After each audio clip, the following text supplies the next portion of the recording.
Do you ever get the feeling that like somebody tried to make something less confusing and in the end made it more confusing by attempting to make it less confusing? That's what we got here today. And we're gonna try and deconfuse or unconfuse it. Let's do this.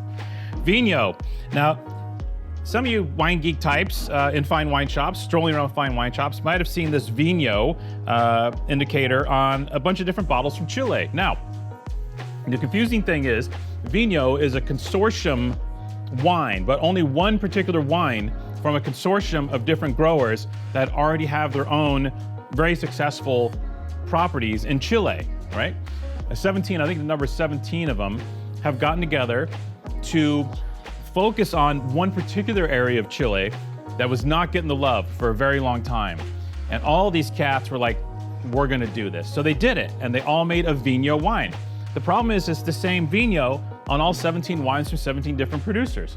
So anyone looking at the bottles going like, what are this? So we're gonna tell you what are this is.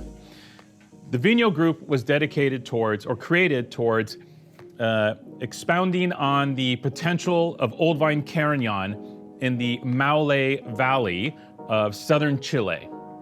I know, that's heavy. Just take a minute, kind of bring it in, absorb it, okay?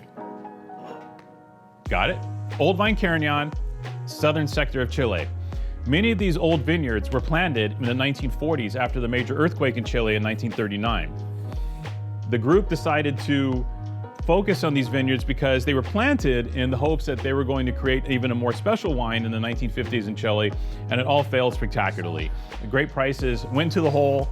By the 60s and 70s, Cabernet was king, and these vineyards were essentially forgotten. The new Chile at the time was essentially forgotten. So this group got together and they said, we're gonna bring the old new Chile back. And I think it's very exciting.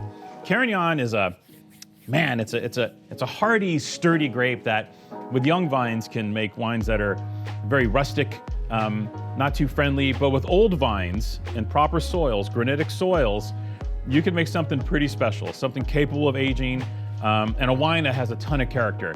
And all these Vigno wines are just loaded with character. There's some criteria for being in Vigno. The vines have to be at least 30 years old, but many of them are much older. In this case, this particular vineyard was planted in the 1950s. So we're talking 70 years old, 60, 70 years old. Second, the vineyards have to be dry farmed, right? No irrigation, and they have to be worked in a very kind of holistic type way, right? You don't want any like corporate, pesticides, herbicides, that kind of stuff going in. So the vineyards are farmed in a very natural way. This particular one from Pablo Morandé was aged in a large 4,000 liter on-toasted oak foudre. So the oak is not present at all. And then a small part of the production was aged in 3-year-old or older French barrique. So wines that barriques really don't have a signature. This wine is 93% of that old vine Carignan, and then 7% Syrah. And I think they grafted the Syrah onto some other existing old vines that were in the vineyard at that time. There was Old Pais, there may still be Old Pais, which is Mission grape, and Old Semillon in the vineyard. And I think some of these vines may have been grafted over to Grenache and or Syrah. So 93% Carignan here from those original old vines, bush trained, and 7% Syrah from grafted over vines. And the immediate impression I get here is that some of these Vigno wines, the project was a little slow to take off because a lot of the producers wanted to make a leaner, more refined style of wine from this old Carignan. They didn't want to really embrace like the Priorat side of old Carignan or the Languedoc side of old Carignan, which gives these really yummy pleasure bomb type wines.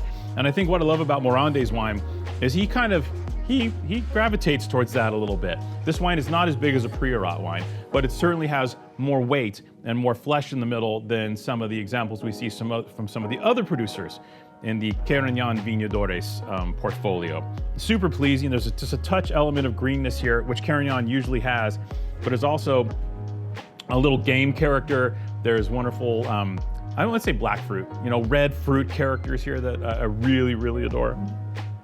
On the palate, blind, I'd almost think more like Spanish. Like this doesn't have any like the peppercorn thing going on, right? That, you know, the classic Chilean peppercorn thing we see from the Cabernet Sauvignon in Chile isn't present in this wine. Whether it's farming, whether it's grape variety, what have you, but what you might think of as classically Chilean flavors aren't present here. This has the feeling of something more like from the new hot area of green Spain, like more in common with like Bierzo or some of these areas, which makes it a really, really compelling wine. It's also wine that, just quick advice, decant it. Carignan loves decanting. There's always maybe a trace of reduction in Carignan, although in this wine there's less reduction than typical. And it really loves decanting. It really loves kind of. So make sure you do that with this wine. It loves aeration. It loves decanting. Now for the best part. Because the Vigno thing has been confusing here in America, and some of American markets have been slow to catch on, we have a wonderful opportunity with this wine. So it's usually around $33 retail, if memory serves, $32, $33 retail. And today, we're offering up $19.98 a bottle, and $17.98, I think, if you do 6 or more bottles.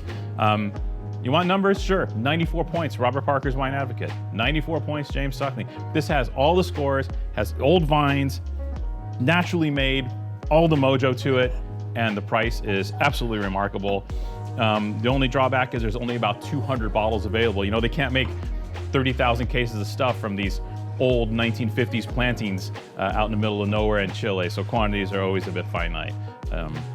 Make sure you get yourself some, just one of the cooler wines we bumped into this year, especially for the price.